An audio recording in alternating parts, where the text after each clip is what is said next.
और आज का वचन सुनने के बाद वो शैतान के बहुत सारे बड़े अटैक्स और बंधनों से आज़ाद हो जाएंगे। बहुत सारे लोगों का ये कहना है कि पास्टर लालची है, वो अपने मुंह से ऑफरिंग मांगते हैं, अपने मुंह से कुछ चीज़ों को मांगते हैं। तो आज का जो टॉपिक है बहुत ही अद्भुत है और बहुत ही आशीषित है। तो इसलिए इस मैसेज को रिसीव करें, क्योंकि बहुत से लोग इस मैसेज के द्वारा, इस वचन के द्वारा आजाद हो जाएंगे। जैसे कि बाइबल में लिखा हुआ है, जब हम बाइबल का ध्यान करते हैं तो मत्ती की किताब में लिखा हुआ है कि परमेश्वर के छोटे को अगर कोई पानी का एक ठंडा कटोरा दे देगा पीने के लिए,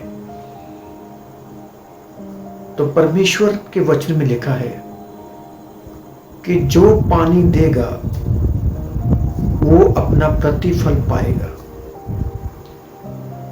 परमेश्वर उसे आशीषित करेगा। इस वचन की ओर ध्यान करना। यहां पानी की बात चल रही है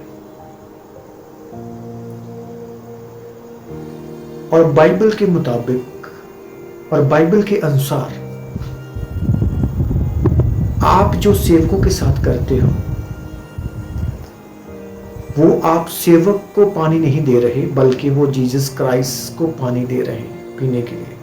क्योंकि बाइबल जो कहती है कि मैं प्यासा था और तूने मुझे पानी दिया। तो वो किसको पानी दिया? बाइबल के अनुसार वो जीसस क्राइस्ट को दिया। आप कुछ भी सेवक के साथ करते हो, अच्छा है बुरा है, वो आप जीसस के साथ करते हो तो उसका प्रतिफल आपको मिलेगा। आपने अच्छा किया तो प्रतिफल मिलेगा, बुरा किया तो उसकी सजा भी मिलेगी। आज जो मैं आपको वचन देने वाला हूं, बड़े ध्यान से समझना इसको, क्योंकि बहुत ही अद्भुत है और आप आजाद हो जाओगे। क्योंकि ये एक अटैक है बहुत से लोगों के बीच में दुश्मन का,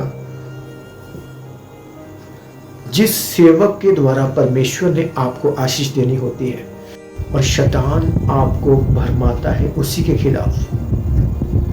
क्यों?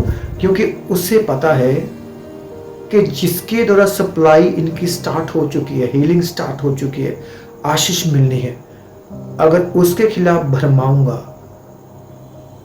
और ये भरमाया गया और पीछे मुड़ गया और इसने गलत अंगीकार करना शुरू कर दिया और सेवकों के खिलाफ बोलना शुरू कर दिया, तो शैतान अपना हाथ दिखाएगा और उस इंसान की, जिसको खुदाबंद अपने दासों के द्वारा आशीष देना चाहता है, वो सप्लाई आपकी बंद कर देगा शैतान। ये शैतान का बड़ा हथियार है जो बहुत से लोग इससे, इस दुष्ट आत्मा से भरमाए जाते हैं। मैं एक बात कहना चाहता हूं, अगर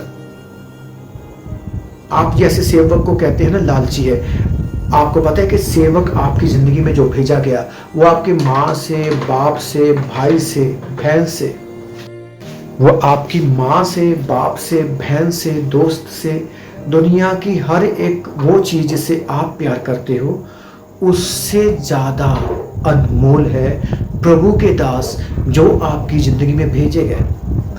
आप कहते हो कि सेवक लालची है। आप बताओ, अगर आपका बाप आपसे मांगे कि बेटे मुझे एक कुर्ता लेकर दे, मुझे कपड़ा लेकर दे, क्या आप अपने बाप को कहेंगे कि वो लालची है? आपका भाई आपको कहे कि मेरे भाई मुझे इस चीज की जरूरत है, क्या आप अपने भाई को कहेंगे कि वो लालची है? आपकी बहन आपको कहे कि बहन मुझे ये चीज चाहिए, अगर वो आपसे मांगती है तो क्या आप अपनी बहन को कहोगे वो लालची है? आपका बेटा, आपकी बेटी अगर आपसे उत्तम को चीज को मांगे, क्या आप खुशी से उसके लिए योजना नहीं बनाते देने के लिए? क्या आप अपनी बहन को प्यार करते हो, भाई को करते हो, बेटे को करते हो, माँ को करते हो, बाप को करते हो? क्या बाप से, माँ से, भाई से, बेटी से, बेटे से उत्तम वो नहीं है जो खुदा ने आपके लिए रखा है? वो नहीं है खुदा का दास जो जिंदगी आपकी जिंदगी में भेजा गया, जिसके द्वारा तेरा फाइनेंस ब्लेस्ड होता है, जिसके द्वारा तेरा बेटा ब्लेस्ड होता है, जिसके द्वारा बेटी ब्लेस्ड होती है, जिसके द्वारा बड़े शुभ कार्य होते हैं, बड़े मिरेकल होते हैं, चमत्कार होते हैं, आशीषें खुलती हैं और शैतान की योजना नष्ट होती है, जिसकी प्रार्थना से, दुष्ट आत्मा से आप लोग आजाद होते हैं, जिसकी प्रार्थना से आप चंगे होते हैं? क्या वो अनमोल नहीं है? सबसे ज्यादा कीमती नहीं है? एक ऐसा हीरा जिसकी कीमत कोई नहीं चुका सकता, दे सकता। आप कैसे कह सकते हैं कि सेवक लालची है? ये सुनने के बाद क्या बोलोगे आप? कमेंट में बता सकते हैं।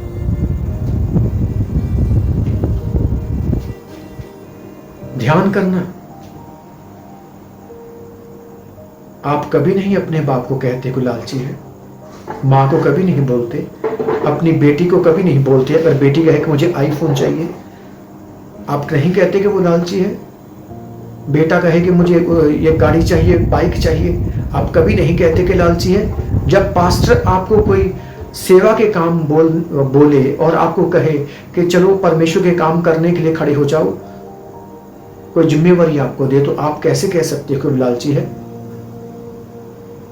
क्या आप परमेश्वर को नहीं ठगते हो?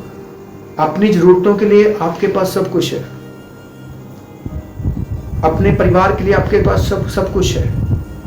क्या भवन के काम, जीसस के काम करने के लिए आपके पास बहाना नहीं है ये दोष लगाने का?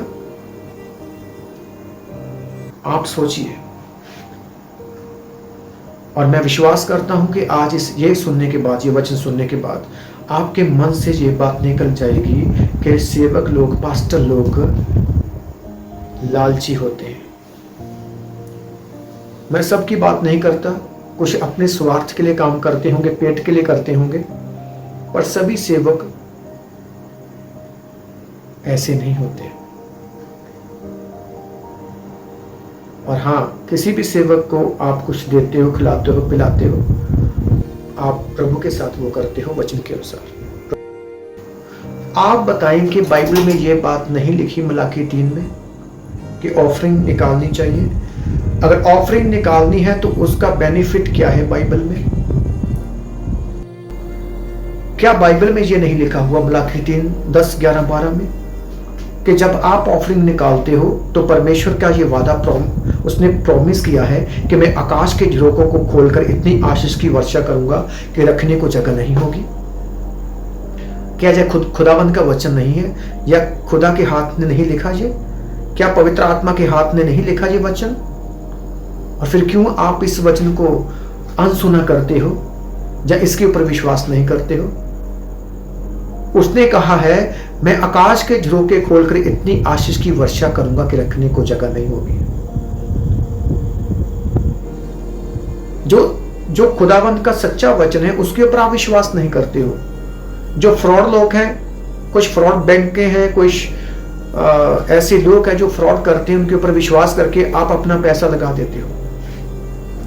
और यहां पर परमेश्वर का वचन किसी के साथ फ्रॉड नहीं करता है। खुदावंत का वचन सच्चा है और पवित्र है। उसने कहा, आकाश और पृथ्वी टल जाएंगे पर मेरा वचन कभी टलेगा नहीं।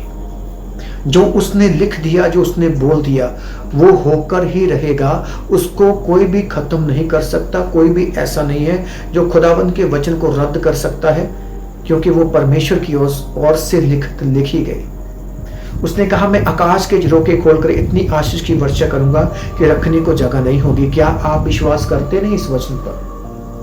अगर आप विश्वास करते हो तो कैसे आप धोखा दे सकते हो? क्योंकि जब हम 9 से पढ़ते तो लिखा है कि तुम परमेश्वर को ठगते हो, और ठगते हो, तुम चोर हो।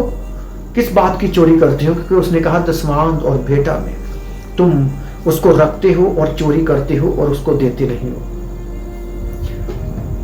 और फिर जब ऑफरिंग के लिए बोला जाता है तो आप लोगों के पास एक, मैं सभी को नहीं बोलता हूं, ये उनके लिए है जो ये कहते हैं कि सेवक लोग लालची है? क्या खुदावन का वचन नहीं है ये? खुदावन के वचन में नहीं लिखा क्या ये? आकाश के झरोखे खोलकर इतनी आशीष की वर्षा करूंगा, ऑफरिंग निकालने वाले, दसवां देने वाले, धन्यवाद की भेंटें चढ़ाने वाले, गिफ्ट देने वालों के लिए। कहता आकाश के झरोखे खोलकर इतनी आशीष की वर्षा करूंगा कि रखने को जगह नहीं होगी। खुदावन का वचन है ये। 12 महीने करके देखो। हालेलुया। फिर उसने कहा वो फजूल खर्चे की आत्माओं को मैं झिड़कूंगा, दुष्ट आत्माओं को झिड़कूंगा। देखो कितना अद्भुत है वचन।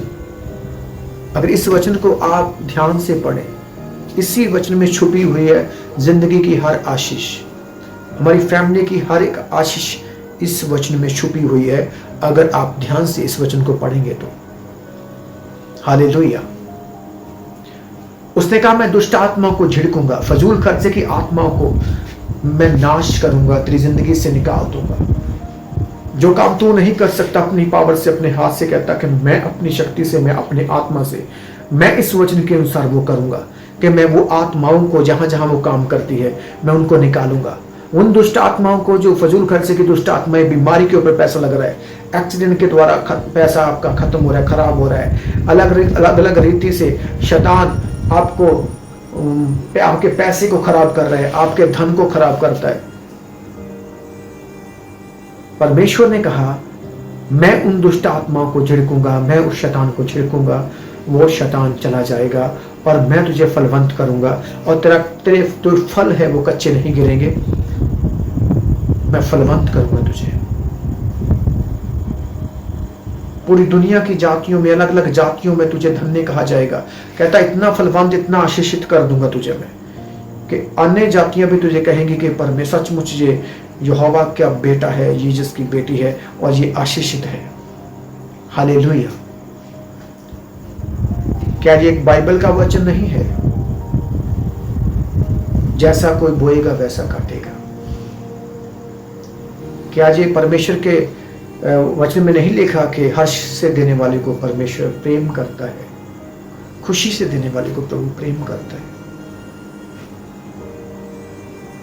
ध्यान करें, इस दुष्ट आत्मा से आजाद हो जाएं और अपने दिल को प्रभु के लिए खोल दो और परमेश्वर भी अपने वादे के अनुसार आपके लिए आकाश के झरोखे खोलकर इतनी आशीष की वर्षा करेगा कि रखने को जगह नहीं होगी।